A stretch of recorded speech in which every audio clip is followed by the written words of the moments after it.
Standard 52.2, previous chair of ASHRAE Standard 145, dealing with gaseous contaminants,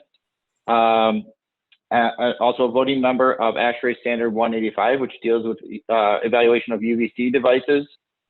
She currently is the vice chair of ASHRAE's Filtration and Disinfection Subcommittee on the Epidemic Task Force. She was previously with Research Triangle Institute as a researcher. She's currently with the founder Owens Air Consulting.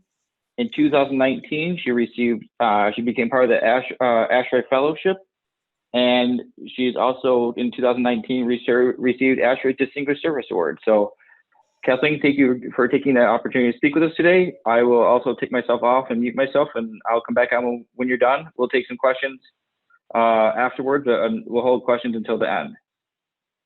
Thank you, Mike, and thank you everyone for having me today. I'm going to be talking about basically the things I think would be interesting to NAFA from the filtration disinfection portion of the Epidemic Task Force. To start off, the Epidemic Task Force is something that ASHRAE founded back in March, so just this year. It's led by former ASHRAE President Bill Bonfleth. The purpose of the group was to try to coalesce the information that's out there or was out there in the incoming information and put it together in ways that we could put out as guidelines or advice to people that were needing to have information in one location they could look for. So we're partnering with different organizations, and we're pulling in information, reviewing it, organizing it, and trying to update the recommendations as reasonable. Early on, that was often. Now it's more like every few weeks or even a month. If you go to this web address, or if you just Google ASHRAE and COVID-19 and click on the link, you'll get to this page. Down at the bottom is filtration disinfection, so you can find us really easily. There are at least this many groups and 140 some people working in the Epidemic Task Force. I think there's 17 voting members. I'm not one of them. I'm currently mostly working with the filtration disinfection group, but I'm also working with the research group and sometimes with the schools group. So they like to keep us busy. So this is not information that's specifically on the website in this form, and I know most of the NAFA folks will already know this basic information, but when you're thinking about why would we use a filter, why would we use an air cleaner, what we have is we start off with particles come from a lot of sources, like this young woman assumedly coughing because the stuff is coming out of her mouth, but from COVID, the particles that we're looking at are mostly from sneezing, coughing, breathing, singing, pretty much anything that can come out of your nose or your mouth. The virus itself, I have seen citations for 70 to about 120 nanometers, and lately I've seen a couple of them that say that might even be a little bit smaller, but that's the individual virus particle, which in general is not what people sneeze out. Actually, I don't think they can. Humans, when they sneeze, cough, sing, add saliva or sputum or other gunk, including multiple viruses in the same particle. But what happens is when these kind of big blobs come out when you're coughing, they dry down really fast. The ones that are really big fall to the ground, and that's where that 6 foot suggested distancing is. That's where most of the big stuff that would splash on you, get your mask wet, that sort of stuff would fall out. The rest of the things will dry down to much smaller particles that can stay in the air. This drying is usually rapid. It can be seconds to minutes, depending on what the particle is made of and the temperature and the humidity. And we definitely have recent studies, relatively recent, showing that the virus and its RNA are in particles in the air. And I believe there's been some since I put the slide together that showed the actual virus. One of the tricky things is that culturing the virus from the air is trickier than culturing the RNA. So that's what people looked for first. And my little graphic is just showing a big particle with one little virus in it, but getting smaller and smaller over time. So why does this matter? Well, the pink oval is the coronavirus by itself. The dark pink, almost purple, is what the size of the particles that the COVID is likely to be in the air. And there is some argument over this. This is my personal belief, having read quite a few scientific papers, but I believe that most of it is in the 1 to 4 micron range. I was saying 1 to 3, but I saw another paper just a couple days ago showing some above 3. So filters, and most of you would know this, but the filtration mechanisms depend on the size of particles. So if you've got particles in the gas stream in air going through a filter, the biggest particles fall out and just hit the ground or the duct, the bottom of the duct. The next biggest size, they don't move with the air very well, and they can just run into a fiber. And that's called impaction. When you get bigger than that, the particle can go with the airflow, but it's big enough that it hits the fiber anyway. Then there's diffusion or random motion, Brownian motion, that will cause smaller particles to bounce around in air, and they just sort of accidentally hit a fiber. There's also the electrostatic attraction for charged fibers. Particles that have charges on them opposite to the fiber will just be pulled over by, the electrostatic forces. What all of this means is you add all the different mechanisms that can work on your different sizes of particles together, and in sum, you get something that looks like the black line here, which shows most penetrating particle size for. This one was based on some single fiber efficiency numbers, but basically in the 0.1 to 0.3 micron size ranges where you're likely to get your lowest point. But this is showing you that it also gets, you get more collection both above and below that. And I happen to not have any MERV 13 filter data that had the lower size particles. So this is a MERV 14 filter data set that I took a few years ago, just showing what the curve can look like for a real, on the market MERV 14. So one of the things I wanted to point out before we get into the more or less advice section, there's 2 ways of looking at doing your filtration or your air cleaning. Either you're looking at removing or inactivating particles in the air just because then they won't be there anymore, or you're looking at getting more clean air to dilute the concentrations in the air so that the person breathing in would get a smaller dose, or just not breathe in as many different virus-laden particles.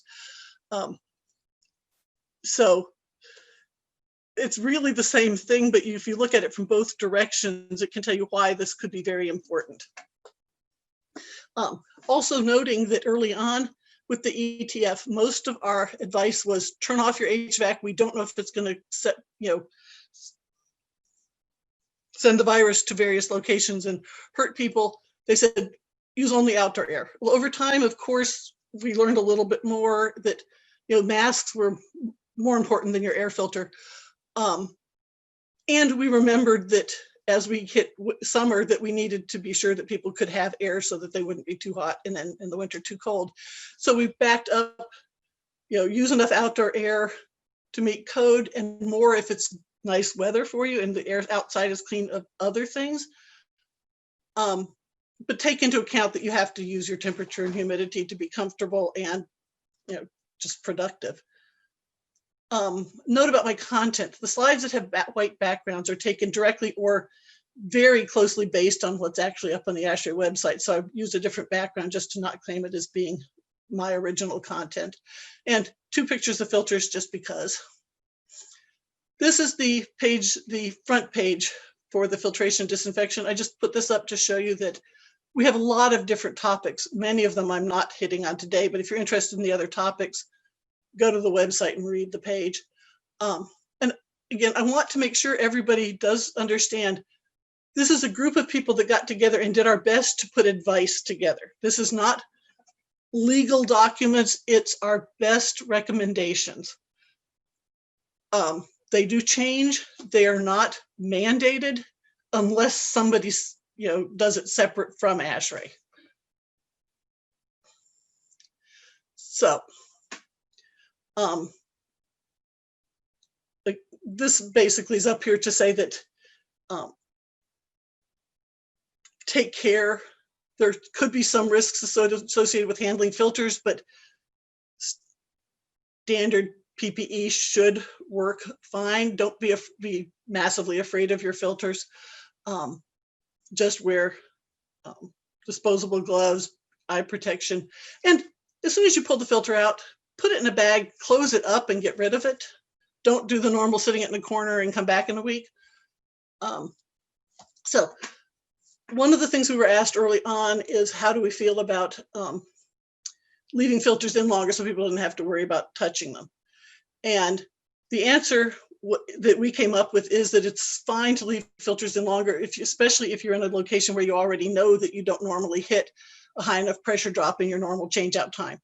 If you normally have filters that are pretty clean when you pull them out at a year, leave them for an extra month or two. It's not going to hurt your system, and they should still function as well, or at least pretty darn close.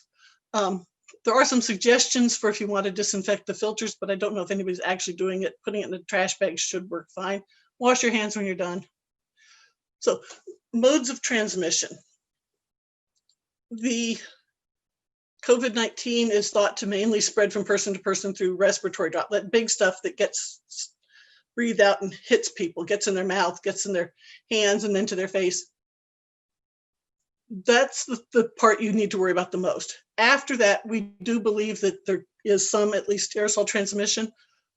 There's less proof for that, but a lot of infectious viruses and other diseases have been proven, usually after the big scare, to be able to be transmitted through the HVAC. So for people who want to take care and try to keep things clean in terms of moving the virus other places, filtration and otherwise take care of your HVAC.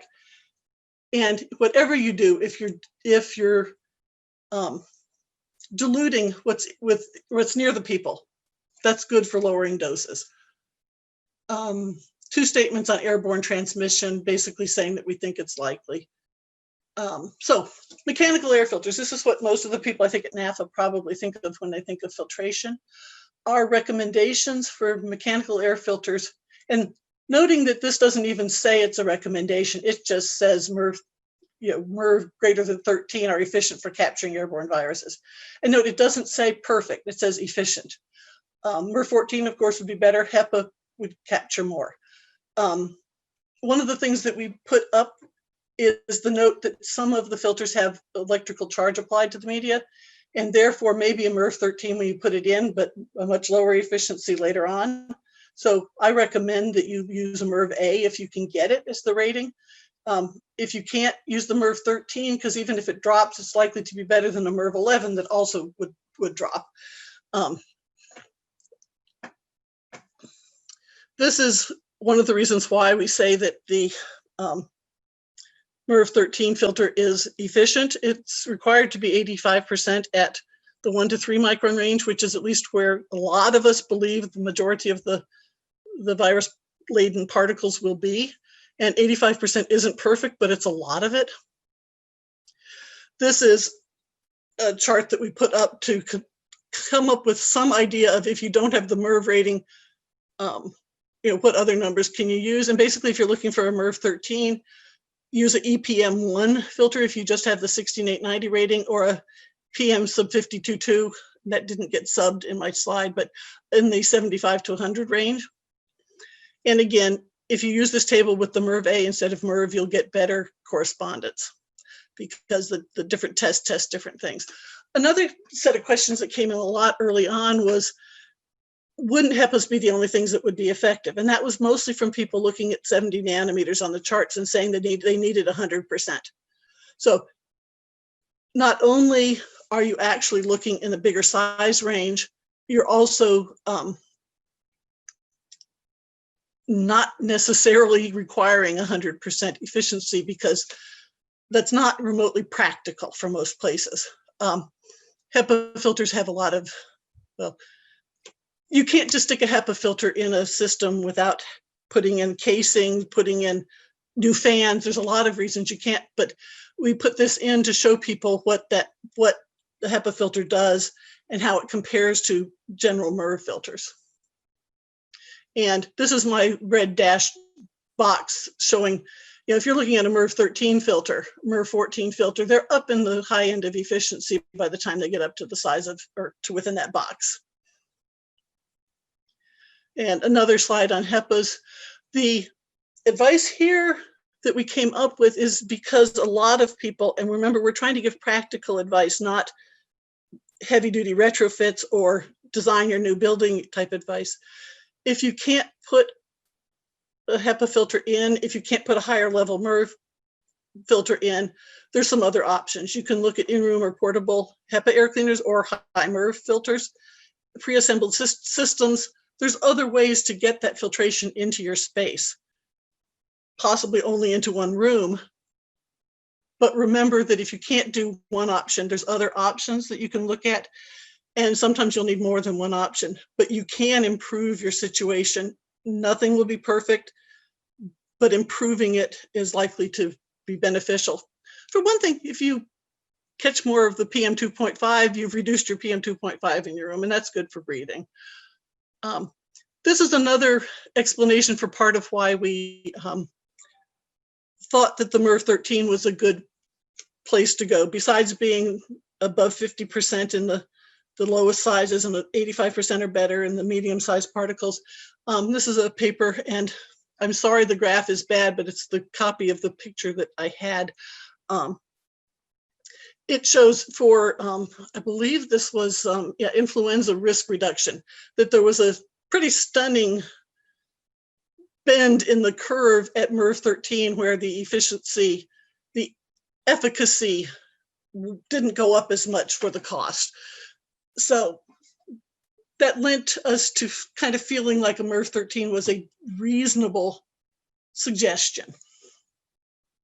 So moving on to other types of filtration, there's the electronic air filters, and big ASHRAE doesn't define them quite the same way as some of us, but basically there's other types of air filtration. You can use an ESP type precipitator. There's devices that have media with charging together. Again, you're looking at how efficient it would likely be against the size particles or the content of the particles, and whether you can put them in your HVAC system. And I keep putting in a note, you remember with the regular media filter, you have to change them. With ESP types, you have to clean the charge plates that collect the dust, and you also need to wipe down your wires to keep them working. So they can also reduce in efficiency the same way, say, a charged media filter would. UVC is another really good option for places, especially that adding pressure drop. If your system is designed for a MERV 7 filter, putting in a MERV 13 is likely to cause you to not have enough airflow, or it will cause your fan not to work, or a number of different problems can come up. UVC is something that you can put in your duct and has very low pressure drop. UVC has been proven to work against MS2, which is the simulant that's used for most viruses. If you use the type of system that's designed for induct, this is not that single bulb that you put on your coils. These are systems that are designed to go induct. You can also, with UVC, do upper air disinfection and surface disinfection, and they can be included in portable devices. Like filters, media filters, UVC has a long history of science and function behind it. Again, it does require special PPE. You need to not have the lamps where you can, people's eyes will see them when they're on, but if they're in a duct, it's unlikely. And there's a link to information from the IES. This is a picture of and some more information on the induct type of UV. We're currently recommending a minimum target UV dose of 1500 microwatt seconds per centimeter square. If you want to know more about what that means, you probably need to talk to somebody who's really into UV. I can tell you that you need to have multiple lamps, and they need to be spaced out so that your whole cross section will get dosed. But it is possible, but you do need to have somebody come in and make sure that whatever system you put in works for your HVAC. It's also recommended that you put a low MERV filter up front just to keep dust bunnies and major dust out, because UV will inactivate or make non-contagious the virus. It does not get them out of the air. So one of the things that we noticed very recently that we hadn't actually put in that you need to turn the fan on for the filters to do you any good. So this slide does not have the white background because I'm just now trying to get it put into our advice, but your filter is not going to clean your air if you don't run the fan. General advice from the other groups like schools and hospitals and things of that sort is that you should be running the fans as much as possible when the buildings are occupied, and at least three air changes, usually before occupancy, say in the morning, but it could be after it's closed, but just to clear out the air when there's nobody there. And again, if you can't run the fan for some reason at certain times, remember that you can up your outdoor air by opening windows, say in a school, or using in-room air cleaners. But take all of your options and pull them together to decide what you're actually going to do. Another option, UV upper air disinfection. This is just for a single room, but you can mount UV lights above eye level, like 8 feet up, and it can kill I'm not supposed to say kill, it's inactivate the viruses that go through these devices. It does require good mixing and decent design, but it is another option if you want to, say, control a waiting area or something where there's likely to be a fair number of people. You don't know if they're contagious, and you just want to kind of continuously run and not have to worry about the HVAC coming on and off. And my slide didn't change. There we go. So in-room or portable air cleaners. And again, probably everybody here knows about these. What you need to look at is overall, how many air changes per hour does your room need? Take into account if you've got HVAC already providing clean air, or you've got outdoor air coming in, say through windows, if you can figure out how much that is. But you basically need to take the CADR, which ought to be given with a unit, which is it's essentially an airflow rate times removal efficiency. I would say not exactly, but it's close enough. But if you take your air changes per hour, they will equal your CADR times 60 minutes per hour and divided by the room volume. Very basic.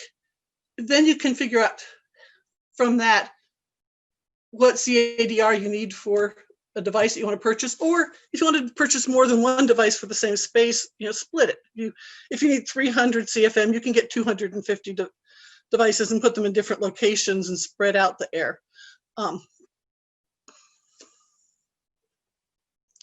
Air change recommendations.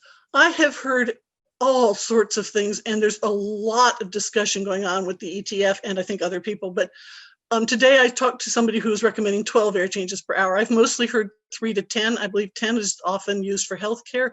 I've been telling people that 5 or 6 seems to be reasonable. We're still looking at data that could change, but I would say don't go below 3 and probably try to aim people towards 6 at least. Air changes instead of filter efficiency. This is just Kathleen's version of how to think through what you need. Figure out how many air changes per hour you want. Get your volume of your room, and you can use the square footage times a guess at your ceiling height just to get a good guess. If you can't figure out your outdoor air, use 0, but otherwise figure out how much outdoor air you've got coming in, and then kind of do iteratively how much airflow you're getting from your HVAC times your filter efficiency if you're looking at changing your filter type or adding room cleaners. Any of these different things can be used to meet your goal of getting enough clean air in your room. Summary, it's likely that COVID-19 is spread through the air.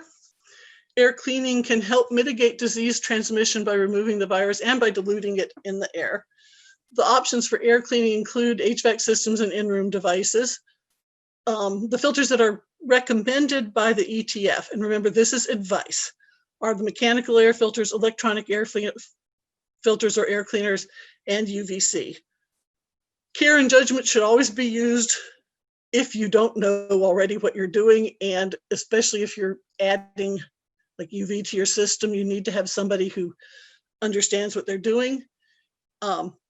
And please, if you're adding filters or changing your filters, do look at what it does to the overall airflow through your system. You want to keep the air flowing. One of the things I tell people with homes is if you change your filter without thinking about it and suddenly your AC is running 24/7, you're probably not getting air through your filter. Cut back on it. I mean, you know, go to a lower MERV filter or go find one that's got a lower air pressure or a pressure drop. The most important takeaways, even though I didn't talk about them much, wear your mask. The ETF information is advice and not rules. We have no solutions that are perfect, and you know, if you catch it, it's still more likely it's going to be from somebody you're close to. But we do believe that small improvements are better. Make an attempt. You know, don't give up. There are options out there for everybody. Filters can remove the virus and other particles, of course. Diluting with clean air reduces your dose. And if you have questions, there are places to look and people who will try to help. Here's the ASHRAE ETF website. I think I talked faster than I meant to, but you can email the COVID-19 at ashrae.org to ask the whole group questions. The questions will be funneled to the group that they think would be most likely to answer it. And if you want to email me, assuming you don't end up in my spam filter, I will do my best to point you in the right direction. And I also want to say to each person listening to this talk, if people are out there asking questions, give them answers, point them to the website. Also point them to CDC and WHO and other places for the medical end of things, if that's what they're looking for. The ASHRAE website is HVAC, filtration, how to use your mechanical air system. We are not the dose people. We are not the, you know, how to treat it, which medicines to take. We are just the mechanical equipment end of things. But so get the word out, point them to us if they have filtration questions. I think a lot of people are getting online in their Facebook groups for their school systems and saying, go read the ASHRAE website for filtration information. It's a good thing to do. That's the end of my planned talk. I talked faster than I meant to, but there were a lot of questions. I hope I answered a lot of them, but I suspect there's still some more. All right. Kathleen, I'm back, and we got about 15 questions in. And then we have also a list of quite a few that were pre-submitted, but some have been resubmitted in the question and answer. First, we'll start at the beginning. Ventilation Standard 621 has a calculation method available that says you can lower outside air if you are using an air cleaner. Wouldn't it be a good time to repeal that due to the pandemic, mandating ventilation and stay at code or higher?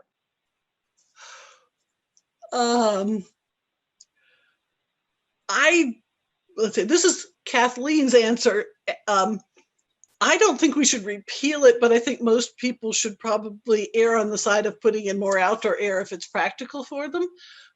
That's because in most areas, outdoor air is unlikely to have COVID in it.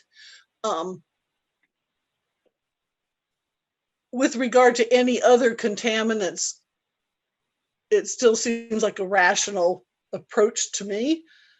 You know, if you're cleaning the air, as long as you're keeping the bare minimums going.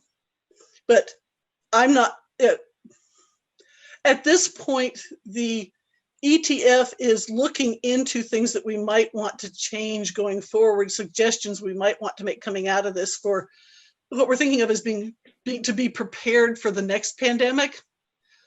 But we're not there yet. We're still dealing with this one. But I do suspect that there will be changes to at least some of the documentations to say, you know, in the same way you might want to prepare for a hurricane or, you know, something like that sort, that you would be building buildings or having your buildings prepared that you could relatively easily get ready if something like this showed up again. I suspect we will have changes like that into, you know, if not the codes, into the optional appendices.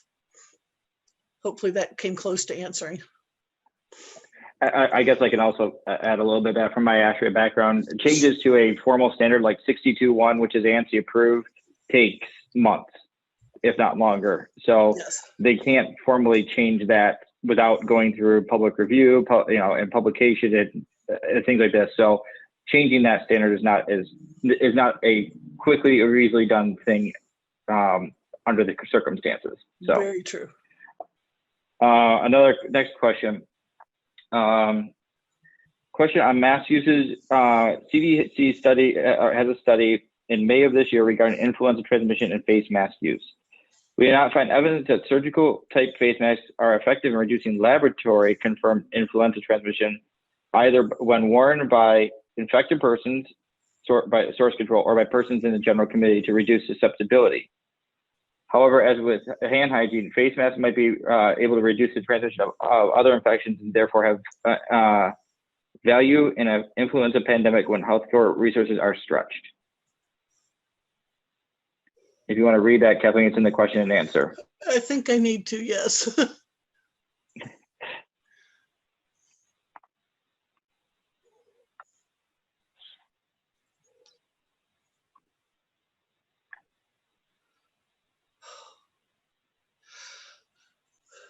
I would have to say for this one,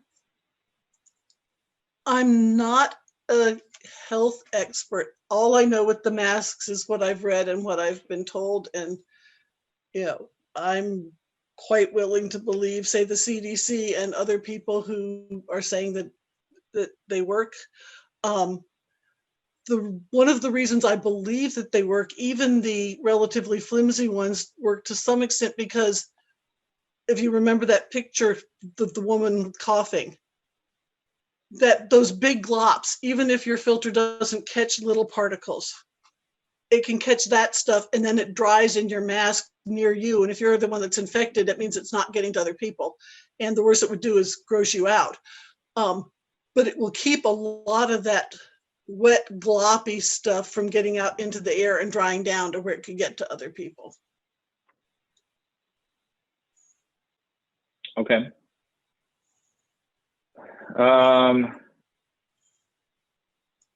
Moving on to one that was kind of a generalized question. Someone saying they use MERV 13 and have here different replacement periods. We've also got a question regarding HEPAs. What are the suggested periods to follow to change filters? Other than the suggestion that if you have low dust loads that you could leave your filters in longer than normal, the ETF has not been recommending changing change outs. There's so many variants of different filters that it would be kind of unwise for us to say that, you know, MERV 13 has to be changed at certain times because different dust capacities and different square footage and all that. So in other words, I don't have an answer for that other than do what you would normally do. We don't, with the virus, you don't have the issue of the virus getting on your filter and growing through it. You know, it's not like you're catching mold and you have to worry that you've got a wet environment and you're going to be getting mold spores downstream.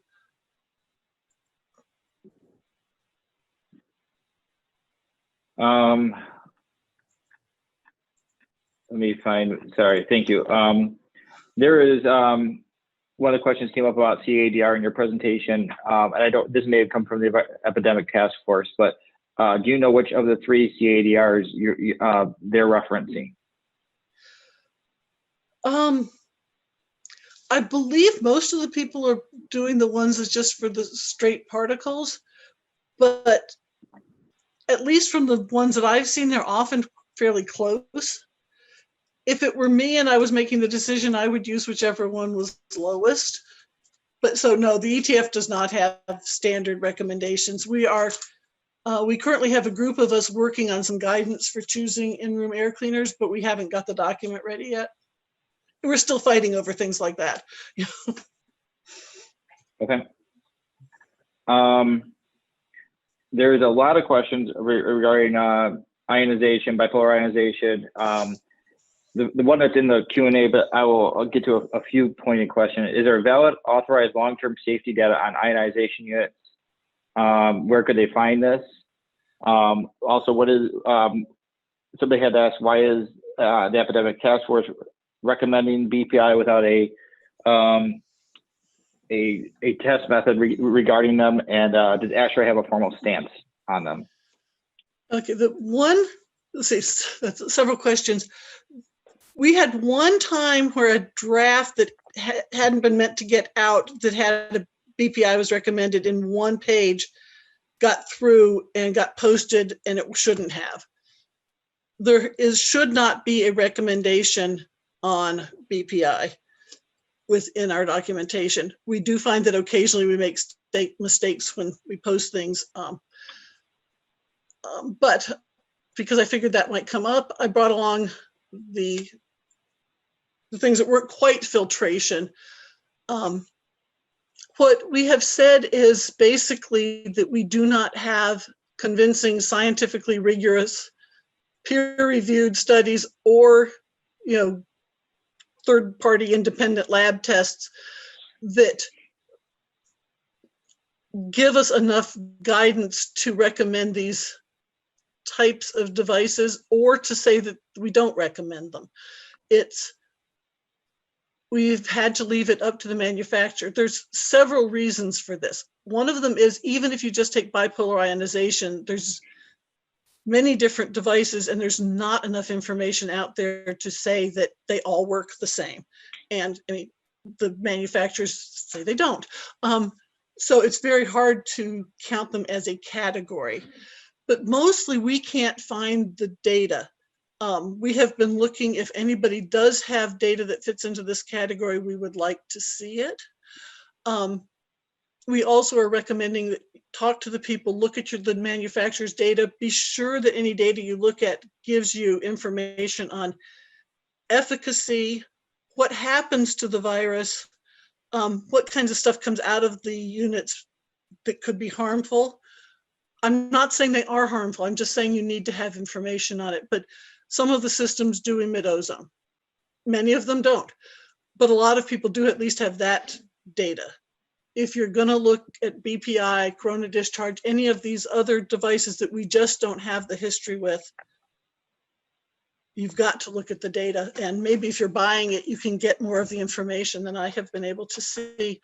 The other thing is, yes, we don't have a test for it, but we have been trying. We have really been working over the last 6 or 8 years to try to get testing. So I would ask people, if you're trying to buy these products and the people say we don't have a test, ask them if they've ever heard of ASHRAE and ask them to come and help us write the standards, because we need to get standards that apply to the devices, will be accepted by the people, and give us good information. And we need volunteers to do the writing and to bring the intellectual oomph to it. And the other statement I have on the CDC basically saying the same thing. They say it's not to imply that the technology doesn't work, but there's an absence of an established body of evidence reflecting proving efficacy. Yeah, sorry. That's a long answer to, well, a not short question. Did I hit each point? Well enough, yes. Good. I have a few questions on filters to microbial resistance, specifically copper and silver ions embedded in the media, and antimicrobials in general. What are basically asking your thoughts on it, not and is ASHRAE making any recommendations? Right. I have not seen like modern test data on things that are currently available. What I can speak to is somewhere in the order of 20 years ago, and honestly, I don't remember if it was 15 or 20 or 25, but there were a lot of antimicrobial products put out that were put on filters. Karin Ford and some other folks at RTI did a study. It's available through the ASHRAE technical portal if you're a member of ASHRAE, on antimicrobials. And what we found was that as soon as a dust cake was on them, as soon as the filter got a little bit dirty, whatever the filter had been treated with couldn't get to the microbe, whatever live or semi-live thing was on it to do anything. So it seemed to be good as long as the filter was clean. But as soon as you put a dust cake on it, they didn't work. My best guess would be that we would see the same thing now. I I don't have data to show that that's true though. Okay. If you can't find the citation, send me a note. I will find it for you. The study that was done, by the way, was I believe it was ASHRAE Research Project 909. For those looking for that. I've got a lot of questions, Kathleen, regarding 52.2. I have one that says, is MERV 8A perform better than MERV 13? I've got a couple of questions asking if 52.2 is considering adopting Appendix J fully, which is the conditioning step, which is different than the ISO method. Right. And is a filter with an A rating better than just a standard 52.2? Okay. The first part, at least that I remember, does a MERV 8A perform better than a MERV 13? Probably not, because that's pretty far apart. But so much of it depends on how fast it gets dirty and how much it's exposed to, so that how fast the drop off occurs in the efficiency versus any increase. It's a tricky question to answer. At what point are they equivalent, because different filters act differently and different buildings are different. So I don't have a straightforward answer to that question. With regard to, is 52.2 considering bringing Appendix J in? I'm the chair of 52.2, so I don't bring motions to the floor. We are always, I mean, anybody can come to the meeting and talk about something. I mean, we've got, if we have time in the meeting, there's space on the agenda for, what do you want to talk about? Anybody on the committee could bring it up as a topic and look for a vote or a discussion on voting on it anytime. It has not been brought up, I want to say 3 or 4 years. It definitely hasn't been during my time. I don't remember it being on the table. It was officially on mine, and at the time it was voted. It was voted to not approve. It did not pass. Right. So the motion was to move it fully. I do wonder if it will come up because of the COVID situation. I've had several people call me and say they're interested in discussing it again, but there are a lot of people that don't want to have the test get longer and more complicated. So I suspect if it came up for a vote, it would be relatively close, but it would lose, but I don't know. I guess we'll see in January if it comes up. And Kathleen, correct me if I'm wrong, but there is a couple of studies going on, research between here and Europe, comparing the two different discharge conditioning methods and their repeatability, correct? Yes, and I didn't even think about that, because RP 1784 has Appendix J as one of the things that we've got different labs running them to see if it's repeatable, because that's something we don't really know at this point. So if that turns out good, there'll be more of an impetus to add it in. And I'll definitely be looking at the European data too. I'm sure somebody will bring it to the meeting. So was there a third part to that question? You answered the third part. Okay, good. Oh, you got it. So it was mentioned in your presentation, HEPA filters should be sealed. Should we recommend that all HVAC filters be sealed to prevent possible? I was going to start the presentation with that statement and I forgot again. For some reason, we assumed it on the ETF that everybody would seal them and would know that that needed to be done, and we didn't put it in. So I'm working on getting it added to the ETF website. But yes, if you want the filter to work the way it's supposed to work, it's got to be sealed in. And it's got to cover the opening that the air goes through. Yes, please, everybody seal your filters. They don't, your 10% bypass is much worse than getting a MERV 11 instead of a MERV 13. Please seal them. And I will update my presentation. Next one I have for you, FYI, in Thailand, we have a local code to set the safety distance exhausting from a negative pressurized room AIIR room if we do not use HEPA and UVGI for exhaust? Is that something that the Epidemic Task Force should be considering?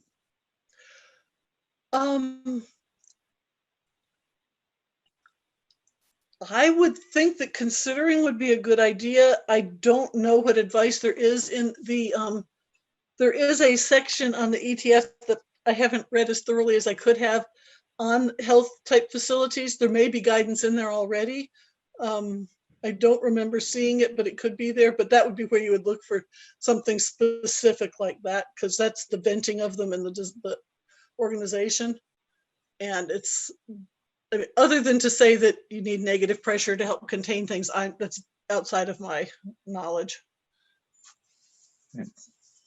So we're all aware we have about 10 minutes left of the presentation time frame. So we'll try to get through as many questions as we can. If we don't, we will try to follow up with those direct questions afterwards. But keeping moving along though, for healthcare facilities who may be generating aerosols, would you recommend source capture or ambient cleaning? Both, depending on the space. I'm not a health facility expert. The group that's doing that has separate suggestions for how to apply the things from the filtration and disinfection to healthcare on their section. Personally, because of knowing things about sources and control, but not hospitals, I would think that if you had regions where you knew there were going to be a lot of sources, which would mean sick people, that you would want to have local source control where you can, and every place else you would want to have at least the general HVAC, in large part to get that clean air into spaces. But go read the hospital section. If you don't find your answer, send in the question and we'll get those folks to answer it, possibly with some of the folks from my group helping. Okay, thank you. A very direct question. Whose idea was it to mandate schools change to MERV 13? Was it from the Epidemic Task Force? CD? It's okay. Not mandated. It's advice. It's a suggestion. And the filtration group, in conjunction with the whole greater ETV hierarchy or ETF hierarchy, selected MERV 13 as their suggested level to go to be beneficial. The schools group has put in suggestions for how to work to using MERV 13 or other suggestions for getting clean air in the space when you can't do it. We are very aware that a lot of schools can't handle MERV 13, which is why one of the reasons we say it's advice. But if you can't handle a MERV 13, there are other things you can do. Again, bringing in outdoor air in good weather where you have windows, putting in in-room air cleaners, adding UVC. So I want to just everybody take away from this. The MERV 13 is advice. It's not a mandate. It's not a law. It's not statutory. It's our best advice at this point in time for this crisis. Sorry, I don't want anybody to be saying we're going to get sued because ASHRAE said this. That's not the way this is working. It's supposed to be helpful advice. Moving on a little bit, just thank you.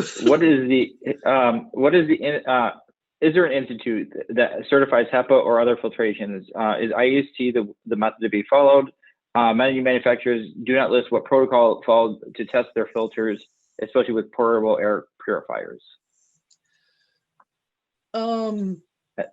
I think you probably could answer that better than me.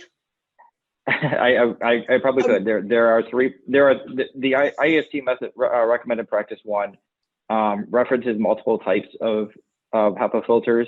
You also have the EN 1822 standard. Those are for the individual filters themselves. Those are typically what you're looking for, the methodologies within that and what their levels are. if somebody's labeled it with it. As far as portable air purifiers, I think you mentioned it earlier. The filters are not, they're important, but looking at the CADR rate is also very critical as well. The AHAM test method that gives us the ADR, yeah. Thank you. Yes. Sorry, do you have advice for exhausting air? No, that's okay. I'm here to help. Do you have advice when exhausting aerosol outdoors to render the air safe? I don't. So far, people have been assuming that there wouldn't be people standing around your outlet. If that's not the case, I would think you would need to do filtering, but it isn't something that we've really worried about. It may be an oversight that we should fix, but it's something we haven't been worrying about. So another one back to HEPA for ASHRAE 52.2 test up to MERV 16. How about HEPA filters MERV 17 through 20? Do ASHRAE continue to update this, or do they recommend to stay with IEST? ASHRAE does not include MERV 17 to 20. It was a section that was put in a suggestion for how to think about HEPA filters back when we first started the method. It was never intended to be actual assigning MERVs. It's no longer in the method. It's been gone for years. And even when it was there, the recommendation was if you wanted to use higher level filters, use HEPA filters at different levels. And I don't remember what the specifics were, but it was IEST methods or similar that were recommended. So if you hear MERV 17, tell the people what they're talking about is that they want a HEPA. It might be one of the 99.95 versions of HEPA instead of 99.97, but it's something that's outside the purview of 52.2. And it's also outside the purview, by the way, of ASHRAE as far as the test methodology. Correct. Good point. So it's handled by IEST, ISO, and the European Normalization Union group. Right. So correct. Yeah. What about recommending use of air monitoring to show the air is clean and healthy? I'm not aware of an air monitor that does real-time COVID detection. If there was such a thing, I think it would be a good idea if it wasn't vastly expensive. Other than that, that's something that's outside of my world. I know that there are suggestions and research going on for, like, should you use CO2 as a surrogate or something else, but that's not something I've dealt with, especially with relevant to COVID. One from before this turned in, what quality of air filter would you recommend for home use now, and why?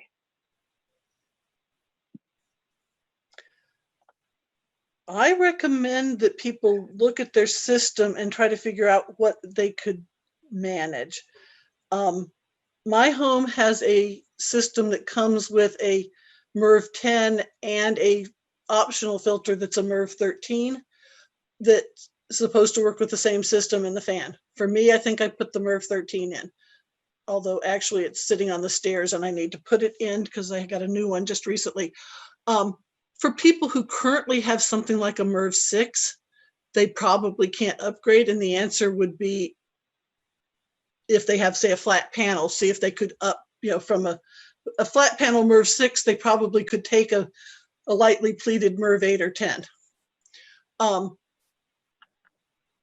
My suggestions, and I don't know how good they are, but they're the best ones I could come up with, were to tell people that if they put the new filter in and it looks like it's being sucked through the hole, it's too much pressure drop.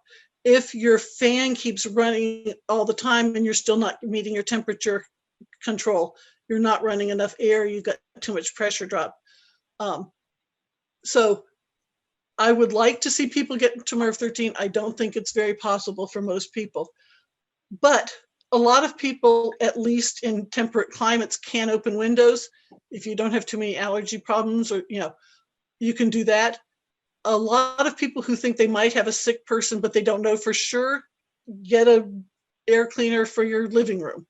If you do have sick people in the house, but they're not hospitalized or they're in the house, close off their room, put an air cleaner in there, or put a fan in the window and pull the air from that room out. So you're creating negative pressures to keep the COVID from entering the rest of the house. That's not an answer to what to put in your HVAC, but it's a way to use your fan and your air movement to help. But homes are tricky because a lot of them do not have good fans. Do what's reasonable and pay attention what result you get. I will also plug another colleague of ours, another researcher, Jeff Siegel of the University of Toronto, who many of you know, recently published a very long, very in-depth study of 20 residents and the effects of filtration on air quality.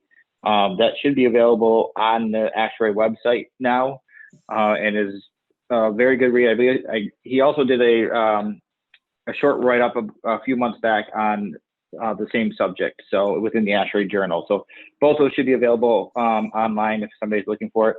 That being said, that takes us right up against 5 o'clock. Tony, I'm gonna, I think we're just out of time. I'm gonna turn it back over to you though. Great. Thanks, Mike. Thanks, Kathleen. And that concludes the webinar. If there's any other questions, Kathleen, do you invite people to reach out to you? I don't know if your email was on those, one of those slides there. I think it was on the first one. Is it okay to share your email on the, okay. I will share Kathleen's email. It's all over the place on it's all LinkedIn and stuff. So. You're not hard to find. Okay. I'll share Kathleen Kathleen's contact information. Right away. It might take a day. Perfect. So you can reach Kathleen through that website or through the website as well. Thanks so much and have a great rest of your day, everyone. Take care. Bye-bye. Bye-bye.